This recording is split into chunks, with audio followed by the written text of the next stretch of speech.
Welcome. Let's talk about politics and governance. And we start with a question.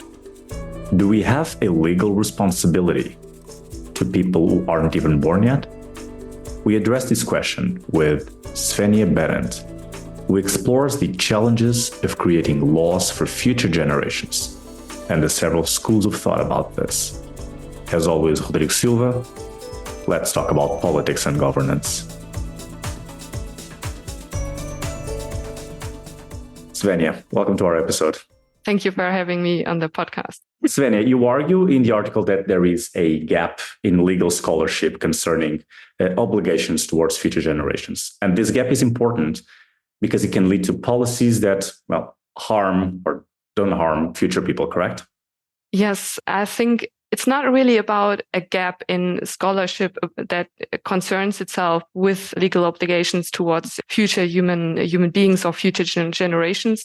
There is heaps of literature out there on this issue, but most of it is from the discipline of moral philosophy, or they argue that there is an interest of human beings to care for others and especially for the well-being of our offspring.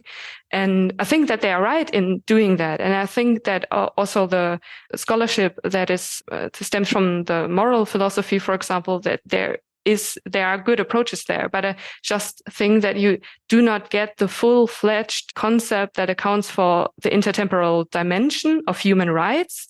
And therefore, you also lack a profound conceptual basis for legal obligations towards future generations. And that is the gap that I wanted to fill with my project. Mm-hmm. Perfect. So tell us the highlights of your work. Okay. So first of all, legal obligations towards future generations and future right holders anchor in human rights. So you do not need to have a certain additional anchor in human rights or in constitutional law that expressly states that there is an obligation towards future generations. It is completely sufficient that there are human rights in your constitution. And then you have everything you need to argue that there is an obligation towards future generations, a legal obligation, not only a moral one.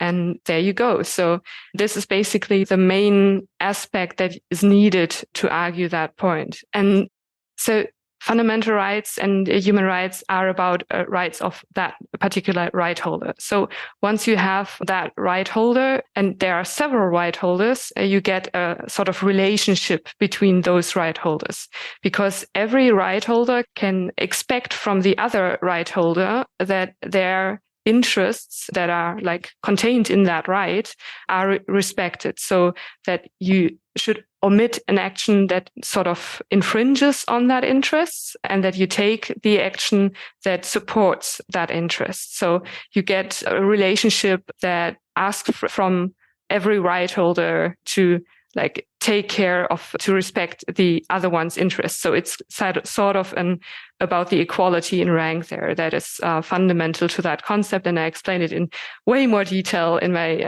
PhD thesis as well. But that's the core structure of it, that there is a relationship between right holders that is fundamental to fundamental rights and human rights. And everything else develops from there. And with this project on the intertemporal dimension of human rights, I sort of ask how these relationships between right holders, how it develops over time. So how you can actually conceive or make sense of the issue that people die, new people are born, and that it's sort of a continuous line of members of those relationships. And what the result of this sort of concept is that you get a full-fledged account of the intertemporal dimension of human rights. And it's a relational one. It's not a static one like what the German Federal Constitutional Court states, for example. Mm-hmm. So you mentioned moral obligations anchored in human rights and this relationship between right holders and how it develops over time. And you actually mention in the article different interests of these right holders and how those might change over time. So these moral obligations and this relationship between right holders, in practical terms, what can happen? What's the consequences policy-wise? it's not really about moral obligations in human rights, because moral obligations and legal obligations can be like completely different from one another.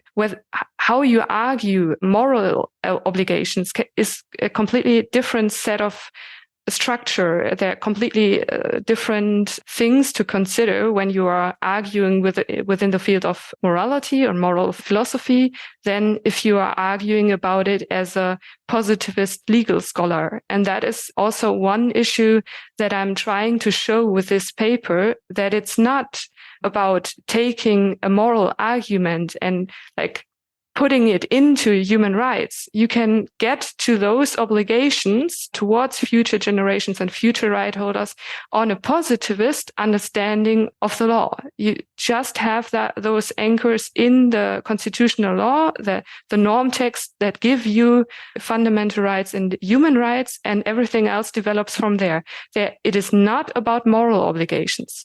So even though there are similarities to the discussion in moral philosophy, but it is about saying and showing that there is a legal foundation there, that it is a legal concept, positivist legal concept. Yeah. And what's ahead of us to study now? First of all, I think it follows that we have a presentist bias in politics, in the decisions of right holders, that is actually studied by others, and people have shown that it exists. And I think that my research shows that there is a constitutional argument, a human rights argument, that we need to address this presentist biases in decision-making processes. And I think that there is really interesting interdisciplinary work to be done there. For example, it could be really interesting to see how we go about it to address this presentist bias. For example, there is a project here at the institute, at the Max Planck Institute I work at, that I find particularly interesting with that regard. It's called Future You. It's about confronting people with their future selves. And I think that there might be something there to make people engage with their future selves. I think that could also be something really interesting for this project of mine, and those issues there regarding the presentist bias. There's a lot of other issues I could state, but that's one example. Sure. At least we have some topics for future research, because unfortunately we cannot address all of the new questions that this article brings up.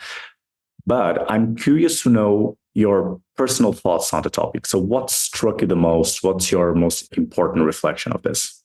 When I started to work on the project, I wasn't sure whether it would work out. Like that's not how you go about your research. I mean, you got a thesis, you got maybe a gut feeling that there could be something there, and you're sort of determined to drill down on it. And what struck me the most was I could start to see clearly how the normative layer and the epistemic issues that always sort of go along with those topics, that they really can be separated, and that there is a huge value in separating those issues from one another.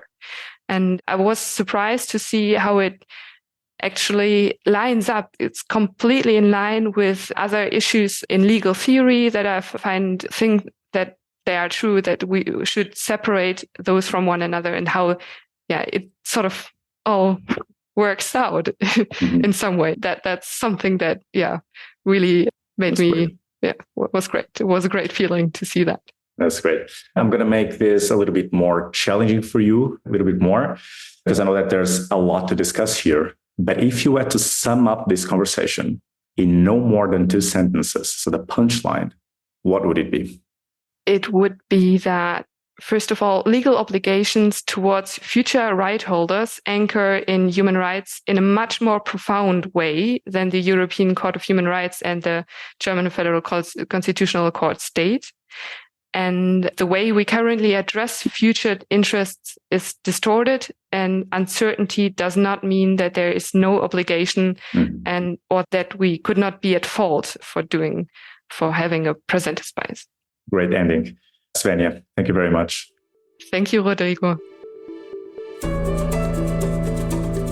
This podcast is powered by Cogitatio Press. You can listen to this episode on the Let's Talk About Politics and Governance website, on Cogitatio Press YouTube channel, and whatever you get your podcast.